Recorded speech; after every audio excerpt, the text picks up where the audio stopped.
It's so interesting because this is the time of year that vegetarians and vegans and animal advocates are so eager to get the message out about having a turkey-free Thanksgiving. And some people are going to hear it, some people aren't. And I have certainly lent my voice to that chorus of people who just want to make sure that everybody knows that there's another way. And You know, it's so funny because over the years, I've been vegan for 26 years. I've been vegetarian for, I don't know, 30 years. And so often people will say, "Well, what do you do without the turkey?" And very quickly, I say that, it's not about the turkey. Like, it's about gratitude and community and the autumn harvest. And we enjoy all the sides that, frankly, are the most popular parts of the Thanksgiving feast: the cranberry sauce and the mashed potatoes and the rutabagas or turnips or whatever you eat, and the stuffing and the pumpkin pie and the apple pie. And of course, we're just doing that without any animal products. And people go, "Yeah, I don't really like the turkey anyway. Don't usually really finish it. Usually goes to waste." So, and that's so often I hear that.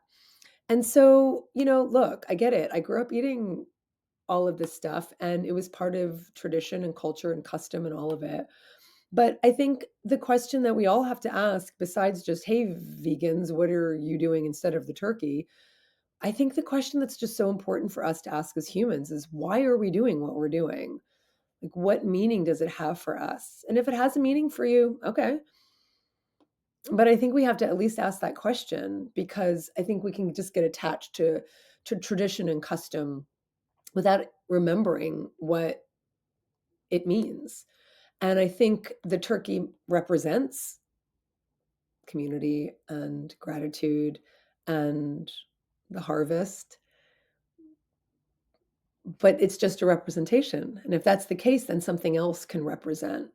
And of course, it is so in keeping with the autumn harvest to eat the foods that are part of the harvest. When you consider the millions and millions and millions of turkeys, 300 million turkeys are killed every year in the United States for human consumption, 45 million of which are killed for Thanksgiving alone.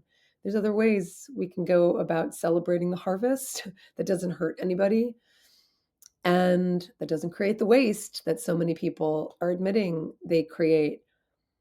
So that's just what I want to say, is if we focus on the meaning rather than on the thing that represents the meaning, I think we would go a long way in feeling so much more gratified and satisfied with the choices we're making.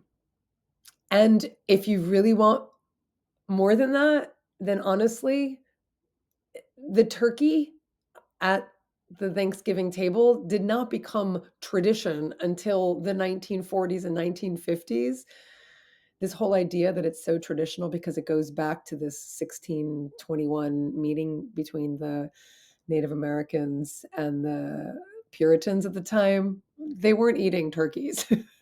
They also weren't eating with forks. So, which tradition do you want to adhere to? We can create new traditions. That's what we do as humans, that reflect the best of us, that reflect our values, that just make the best choice for everybody involved, and that still adhere to the things we love and the things that are familiar, and being among the people we love and the people who are familiar, and being grateful for the choices we get to make for the animals. This is Colleen Patrick-Goudreau.